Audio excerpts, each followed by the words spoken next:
আমি আপনি হাইয়া আলাস সালাহ শোনার পরেও ঘরের পাশেই মসজিদটা যাচ্ছি না। কল্পনা আনেন রাসূল নামাজে, আল্লাহর পরে যিনি শ্রেষ্ঠ তিনি নামাজে, এই নামাজের অপরাধ উনি কেন নামাজ পড়বে কাবা চত্বরে, এটা একজন কাফের সহ্য করতে পারতেছে না, ঘাড়ে এসে ধরছে। আমি আপনি কত আরামে মসজিদে যেতে পারতেছি, শুধু কি যেতে পারতেছি, আপনি মসজিদে গেলে সবচেয়ে নিরাপদ, কেউ আপনারা জ্বালাবে না, ঠিক না?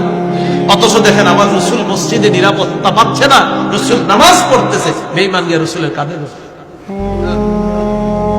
পরে কি করছে দেখেন, আমার দিক তাকান, লাওয়া সাওবাহু ফি উনুকিহি, গলার মধ্যে একটা কাপড় পেঁচে।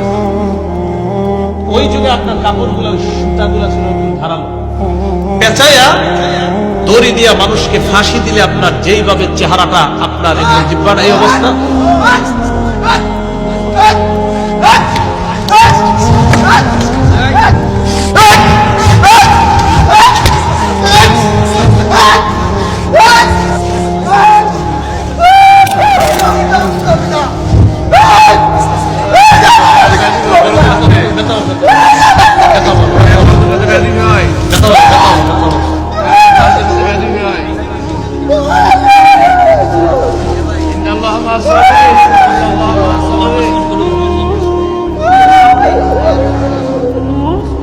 বিশেষ করে যারা নামাজ পড়েন না তারাও মন দিয়ে শুনবেন, আর যারা ফজর পড়েন না এরাও শুনবেন।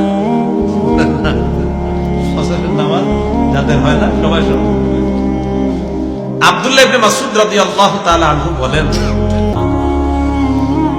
একজন আরেকজনকে বলে, অমুক এলাকায় কে যেতে পারবা, যাওয়ার পর ওই এলাকা থেকে উটের নারী গুড়িগুলা আনবা, আনার পর মুহাম্মদ যখন সিজদায় যাবে মুহাম্মদের পিঠের উপর রেখে দিবা।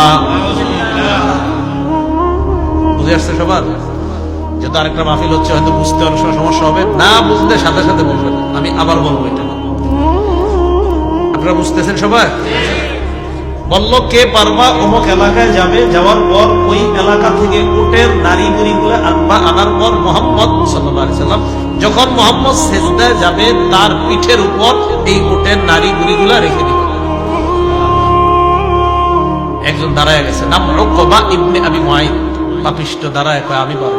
নবী যখন সিজদায় যায়, ওয়াদাহু আলা যহরিহি বাইনা কাতিফাইহি, নবীজির পিঠা দুই কাঁধের মাঝামাঝি জায়গায় ওই উটের নারী বুড়িগুলা রেখে